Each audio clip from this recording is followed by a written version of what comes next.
পড়া একেবারে জমে উঠেছে, পড়া একেবারে জমে উঠেছে, যাকে বলা একেবারে ক্লাইম্যাক্সে পৌঁছে গেছে।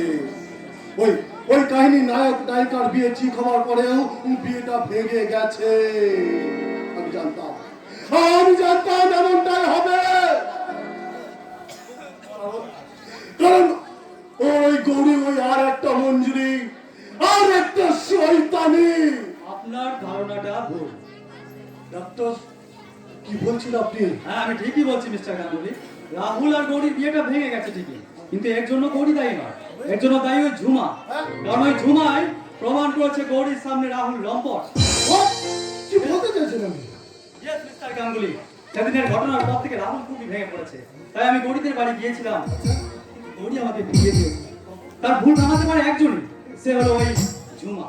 ও, তাহলে ঝুমাকে আপনি এখন ওই গৌরীর কাছে নিয়ে যেতে এসেছেন।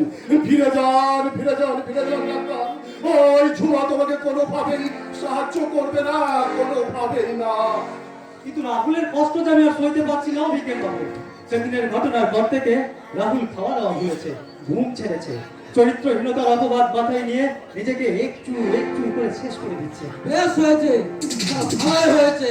ওই শালা চোরের বাচ্চা রাহুল চ্যাটার্জি কিছুদিন আগে আমার গালে শালা চোর মেরেছিল, আর আমার ঝুমা তার পজিশন নিয়েছে।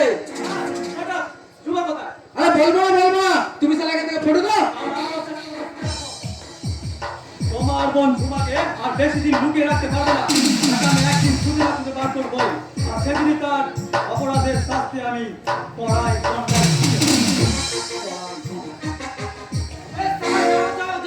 তুমি শালা আমার কিচ্ছু করতে পারবে না, কারণ আমার পাশে আছে ওই কুন্তল বাবুর হাত। কি বলি তুই? তার মানে এই সমস্ত চক্রান্তের পিছনে কাজ করছে ওই অমানুষ কুন্তল চ্যাটার্জির কথা। আমার বসের নামে যা তা কথা বলবে না। এই বিশা! সে আমার বর্ষার ছাতা, শীতের কথা, তার অপমান আমি সহ্য করবো না। এই, আমি এখানে চুপ করে বসে থাকবো না বিশা। আমি এক্ষুনি শয়তানি ঝুমার কাছে গিয়ে সবকিছু পয়সা চাইবো। আমার বাড়ির দিকে এক পা বাড়াবি না। ঘুমা একবার কুন্তল বাবুকে আমার খাবার দে।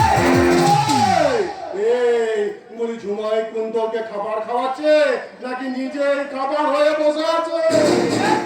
তাহলে তোর কি বে? বলটা শালা আমার, তার ব্যাপারটা শালা আমিই বুঝবো। তোমার জন্য আমাদের উন্নতি হচ্ছে, সেটা শালা তোমার সহ্য হচ্ছে না। না কি বলবি তো? শালা এই কপালটাই খারাপ, এই কপালটাই। এই বাপমা যদি আর ফাঁস করে বন্ডে গেছে তো তাহলে খুব তাড়াতাড়ি শালা কোটিপতি হয়ে যেতাম রে। কোটিপতি। তার আগে তুই মরে যা, মরে যা, মরে যা। তবু আমি সুখের পালঙ্কে শুয়ে থাকবো, তোর মতো আমাকে ভিক্ষে করতে হবে না। বিশাল! আর শোন, আমার কাজে বাধা দিতে এলে প্রতিহিংসায় আমি তোকে গিলে ফেলবো। কারণ শালা আমি কখনো নয়, আর কেউ নয়।